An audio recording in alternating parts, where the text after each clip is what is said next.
Technology providers, particularly small ones, in terms of helping them grow. Helping them develop strategies about which markets to address, how to address those more effectively, how to partner more effectively, and hopefully become much more successful companies. Okay, the most significant trend is what we call consumerization. And what that really means in the context of business computing is that users of technology inside organisations and businesses are expecting the same sort of ease of use that they experience with their iPhone application. So that users are increasingly intolerant of large, clunky pieces of software at the corporate level that don't deliver what they say they're going to do. So there is an expectation that as a business user in particular, my business application should work as simply as an iPhone app. That they do just enough, they do it at the right time, they're easy to use and easy to consume. And that's probably the single largest trend. That's really driving a lot of cloud adoption, software as a service, those sorts of things. It's all about consumption, about making technology easy to buy, easy to consume, easy to use, and allow people to get on with their real job rather than fighting the technology, but really having the technology work with them. Well, it's challenging for all sorts of companies. So for large companies that have very large existing investments in IT infrastructure, delivering that type of capability to what is a much more demanding user is becoming very, very difficult. It's challenging for large technology providers who have a business model that is based on large projects, relatively complex technology. So, but what it's providing obviously is a lot of opportunities for startup technology companies or more agile ones who are able to deliver a much more effective business model and satisfy that consumer demand for ease of use and consumability. I mean, the perfect example of that is Salesforce.com. Which I think most people would be familiar with, and it's now a large company, but it used to be a very small one. The software that they provide of itself is not particularly breakthrough, but their business model of being able to deliver it to users in a very smart way and allow users to consume it has led to their success. And there's thousands of companies around the world and plenty in Spain trying to emulate the success of that sort of organisation. It's always a good moment for a startup, right? Startups are driven by passionate people who want to change things, and there's no lack of passion in startups that I've seen so far in Spain on several visits here. It's always hard. Most entrepreneurs usually have to fail once in order to succeed, but enthusiasm and passion will drive some level of success for many of these companies. Capital is obviously going to become a little harder, but increasingly we're seeing companies in this part of the world go to the US, where the capital market for startups is a lot easier than it is in Europe. So there's still plenty of opportunity. I'm not saying it's easy, and many of these businesses will fail, but that's what being an entrepreneur is.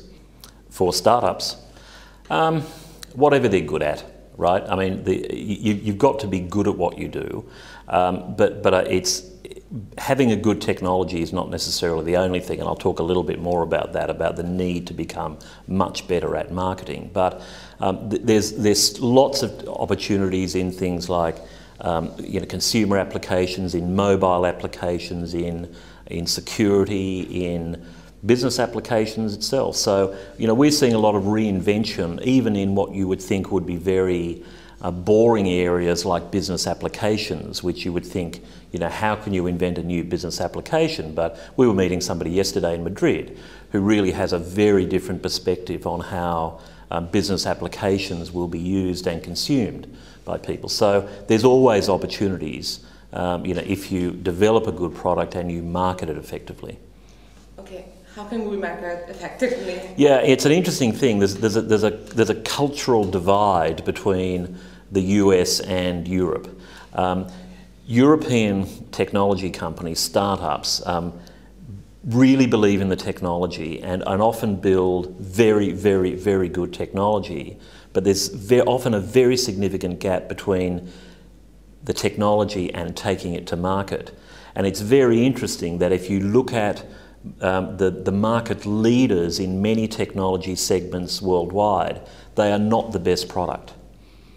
And so what's the difference? The difference is making better decisions about what market you go after, how you do that, how you communicate your value proposition. So it's a marketing gap that it's not just a Spanish problem, it's a problem with European software companies generally, is that they are quite intellectual about their product. And that's frankly what we spend a lot of time doing, is trying to help them bridge that gap to become much more effective at strategic marketing. So there's a very strong sense here that if we build a good product, then people will come. You know, that's like that old baseball movie called Field of Dreams, you know, where you build something and just somehow magically people will know about it and buy it. It doesn't happen like that. And so the difference between successful American companies in particular and European software companies is that view of strategic marketing, about having a very strong sense of making good decisions about what markets to go after, about how to differentiate, how to create effective value propositions, how to engage demand. So it's a cultural gap that also turns into a skills gap. Okay, you have to go relatively slowly. I mean, as entrepreneurs, they all want to go at warp speed, right, into new markets. But as a small provider, you have limited resources, you have limited money, you have limited management time. So you have to pick your markets carefully. So don't try to do too much. You know, we often work with small providers, and you know they're a €3 million business. They've established well in Spain, and they want to take on the US, China, the whole of Latin America, and while we're about it, the rest of Western Europe, you know, and they've got 10 people. It's not going to happen. So it's a matter of being focused on those markets that you have some natural affinity with, that are relatively easier to enter than other markets. Now, traditionally, for a lot of Spanish companies, that has meant Latin America, and particularly including Brazil. Whilst it's distant, there is at least some level of cultural affinity, if not equality. But you know, the rest of Western Europe too is still a good market for many technologies. You know, people can still continue to buy. I mean, we could talk all about the economic issues in many economies, but we noticed in the last recession that IT spending itself dropped a little bit, but it's still a multi-trillion-dollar industry globally. So people still buy technology, they consume technology. So the forecasts aren't as dire as we might think, given the way politicians talk about the economy. Well, it may be. I mean, with respect, you can't make a general recommendation about these things. But the Brazilian market, I mean, obviously it's a Portuguese-speaking market, but that is a massive market. It's one of obviously the fastest growing economies in the world. There is a very strong demand for most aspects of IT, but it really depends on what you're selling. I mean, we're talking to some Spanish companies that are going direct. Their internationalisation is to go direct to the US, right, which is a hard market, but for certain types of technologies, it's the right thing to do. And it's also a lot easier to raise capital in the United States market. So if capital raising is a requirement, then getting into the US and getting some footprint there. We were talking to somebody interesting yesterday who is going to the US, but they're doing it through Miami, right, through Florida, right, on the basis that there's some level of affinity, I guess, there, and they can also start to service Latin America out of the US. So that's an interesting approach. So there's a number of different ways of doing it, but it's a matter of doing it with sensible thought and remaining focused until you've established a good footprint in one place, and then move on and not try to do too many things at once. I'm not an expert on the whole of the market there by any stretch of the imagination, but certainly the larger countries there have relatively good economies, fundamentally good economies. And certainly from a technology point of view, we know that in all developing markets, that technology consumption increases at a very dramatic rate, because as labour cost rises, then people start to think a lot more seriously about productivity improvements and things like that, which are almost always related to technology. So I'm quite bullish about most of those markets. You know, provided you know what you're doing, that you're positioning correctly, and you're focusing always on delivering value to your customers. Yeah, I mean, the reason partners and channels are particularly important for growing vendors is that it allows you to get scale fast. And the other thing is that partners have existing customers, so if you have a product, by using partners, you can hopefully access those customers. But again, you have to do it in a very pragmatic way, rather than simply trying to partner with anybody who wants to talk to you. And one of the challenges for small vendors is that they're so grateful when anybody wants to talk to them or partner with them, that they often make poor partnering decisions that take some time to unwind. So again, it's like most of these things. Partnering is a very easy word to say, but it's actually quite hard to execute effectively. Usually it's because there's just a mismatch of expectations.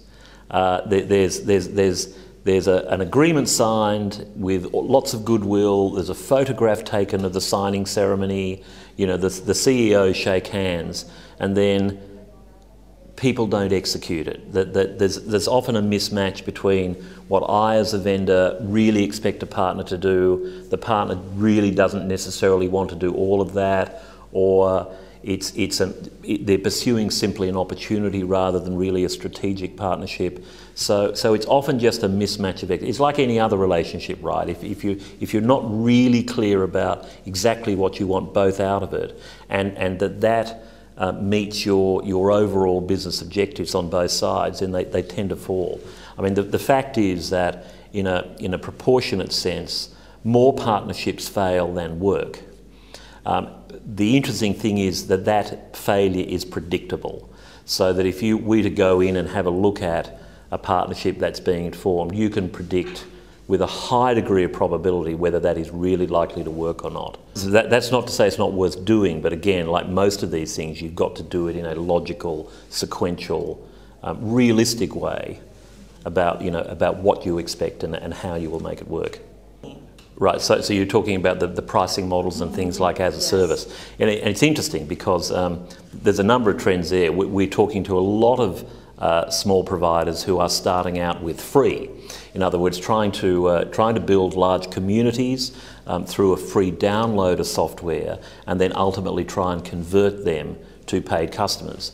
There's some interesting, we were talking to a business productivity software company in Madrid yesterday who has managed to get 25,000 subscribers since August for their technology, and they have managed to convert, I think, 6,000 of those to paid customers, which is a very impressive figure. But in some markets I've seen, we were talking to another company that has developed 100,000, right, customers, if you like, through downloads, but has converted maybe 500 of them to paying customers. So there's some opportunities, but it's not simply an issue of if we develop a large community, then we will get some of them to buy. That's one of the challenges. The other challenge through things like subscription and software as a service, particularly for small providers, is that they get no cash out of it. Right? Instead of getting $100,000 for a piece of software up front, they're getting $5 a month. You know, so it does have implications from a cash flow point of view, you know, particularly for smaller providers. But at the end of the day, that type of pricing model, software as a service, subscription models, make it easier for customers to buy. And again, back to the Salesforce.com example, the reason that they got traction was that they would run round to salespeople and marketing people within their target companies who would buy Salesforce.com subscriptions on their corporate credit card, you know, because it was $100 a month, I mean, that's how they got traction there, by avoiding IT. So there's pluses and minuses to it, but ultimately, I mean, our advice always to software companies, if you are entering the market, you need to have a subscription-based pricing model, because that's how users want to buy, not just as individuals, but also as a business. They want that flexibility. Absolutely, and it's coming in some very interesting ways. I was in Paris earlier this week and talking to a company that is essentially delivering mashups of LinkedIn, Facebook, Twitter to use as a sales tool. So that if I'm going to meet, as a salesperson, going to meet an executive in a prospect, I log on to this system and it pulls out who they're connected to from a LinkedIn perspective, so what are their relationships. So it's essentially building social networks into a business environment. In a more broader sense, obviously technology companies are using social media to get to prospective audiences. But it does depend on what the audience is. So if you're a software company, as we have a client who has invented a new programming language. Now you might ask, why do we need a program? But anyway, they have a new programming language. And they've managed to get the example of 100,000 developers to download their software entirely through social media. But that community is very attuned to social media, the development community. We were talking to somebody yesterday who is targeting accountants and procurement people, and social media is not effective at getting to them because they don't act like a community. So it depends. It can be very effective, and certainly for startup technology companies, you have to go down the social media path just from a cost point of view, but it's not the universal panacea to all marketing challenges. Look, it's easy to say. It's particularly hard if you have been focused on one particular industry to move to another industry. But you have to start thinking about, okay, what is it about my technology that my customers in public sector really liked? So what are the attributes of that? Rather than the vertical industry, the government aspects, what are the aspects of how we do? Is it our customer engagement? Is the software really easy to use?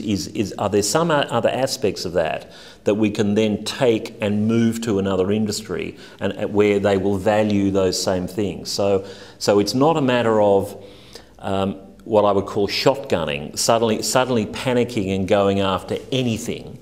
Because all that will happen is that and we do see it quite a lot, they start to try and generate leads and demand from all sorts of people who are never going to buy. So what happens is they waste a lot of marketing and sales resource pursuing opportunities everywhere that they're never going to win. So again, you have to take a logical view of it and say, okay, what really are our strengths? What really are our core competencies and capabilities? And now can we apply that to, the aerospace and defence industry or manufacturing or something, an area that's a little bit better?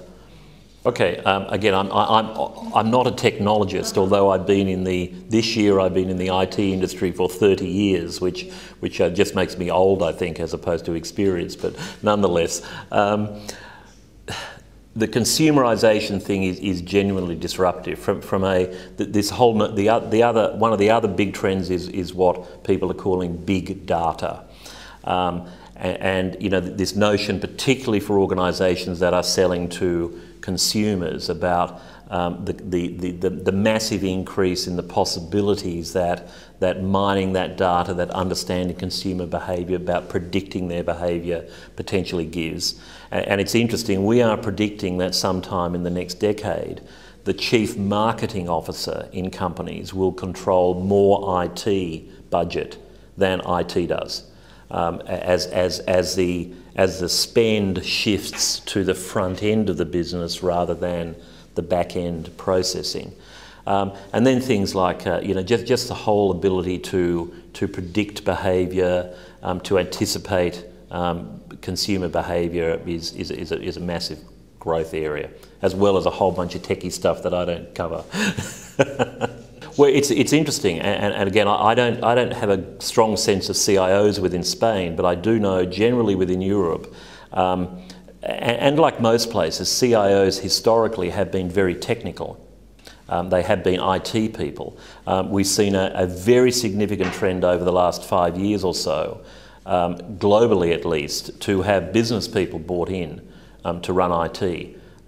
Sometimes that's because IT has not been able to really engage effectively with the business, so people have believed that you need to build business in, but we're seeing that a lot through our CIO program, which we have, where an increasing proportion of those are people they're just straight out of the business with no particular IT background, but they've been brought in precisely to make IT more relevant.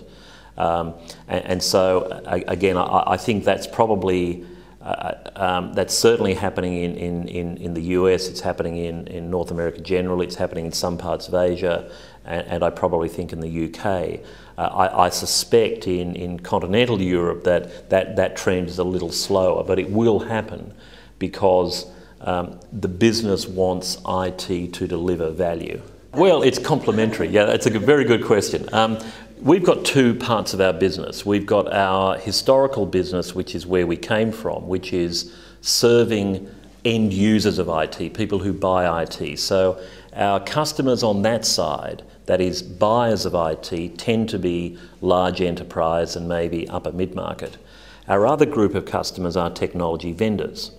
And we have technology vendor clients who are literally zero revenue. In fact, in Australia we have a 2-person startup, which is a customer of ours, through to the HPs of the world. But the fact is, the vast majority of our technology vendor clients are small companies, and the value, I guess, that we bring is that we understand the market really well and how people are using and consuming technology, and it's precisely that sort of knowledge that we can bring to the benefit of small providers. So thank you for asking.